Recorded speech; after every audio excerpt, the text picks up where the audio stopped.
Hello friends, स्वागत छ फ्रमटेक नेपालको तर्फबाट। अनि स्पेसली तपाईँहरूकोमा छ भिडियो लिएर आएको छु र अस्ति तपाईँलाई मैले उमा पनि हालेको थिएँ, सर्ट्स पनि हालेको थिएँ।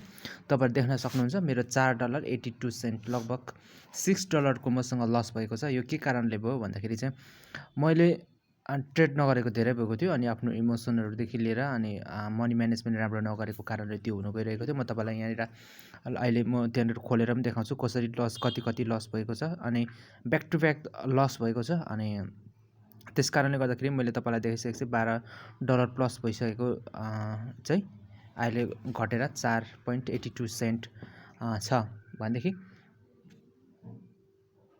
म तपाईँलाई भिडियो खोलेर देखाउँछु। अनि तपाईँ हेर्न सक्नुहुन्छ यहाँनिर ब्याक टु ब्याक यसरी कतिवटा 1 2 3 4 5 $2 पनि 6 ट्रेड चाहिँ ब्याक टु ब्याक लस भएको छ र यसलाई रिकभर गर्नका लागि मलाई धेरै टाइम लाग्नेछ र साथीहरू म त्यसको रिकभर गर्दैछु। अहिले मैले भिडियोहरू हालिरहेको छैन अनि हेर्नु ल, म तपाईँलाई देखाउँछु।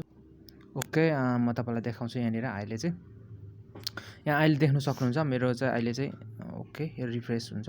अहिले देख्न सक्नुहुन्छ यहाँनिर मैले 9.93 लगभग $10 मेरो जति साउँथ्यो त्यतिमा पुऱ्याएको छु।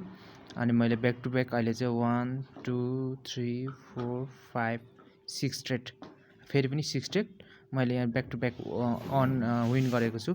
6 ट्रेड विन गर्दाखेरि चाहिँ हामीलाई मैले 12 ट्रेड चाहिँ $12 चाहिँ मैले लगभग 6 ट्रेडमा गुमाएको थियो भने 6 ट्रेड गर्दाखेरि चाहिँ अहिले मलाई कति भन्दाखेरि चाहिँ लगभग पनि $5 मात्रै आएको छ।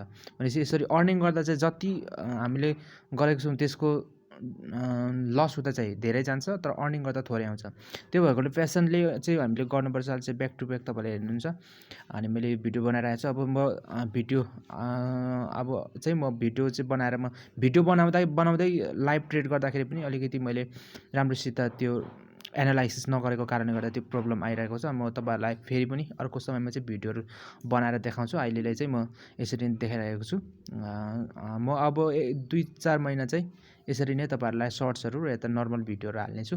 त्यस पछाडि चाहिँ अलिकति राम्रो म्यानेजमेन्ट मनी म्यानेजमेन्ट र अलिकति राम्रो पोर्टफोलियो भइसकेपछि चाहिँ तपाईँहरूको माझमा म यसको राम्रो भिडियो बनाउनेछु र लाइभ भिडियोहरू गर्नेछु भन्दै आजको भिडियो राख्न चाहन्छु। नमस्कार, जय नेपाल, बाई बाई।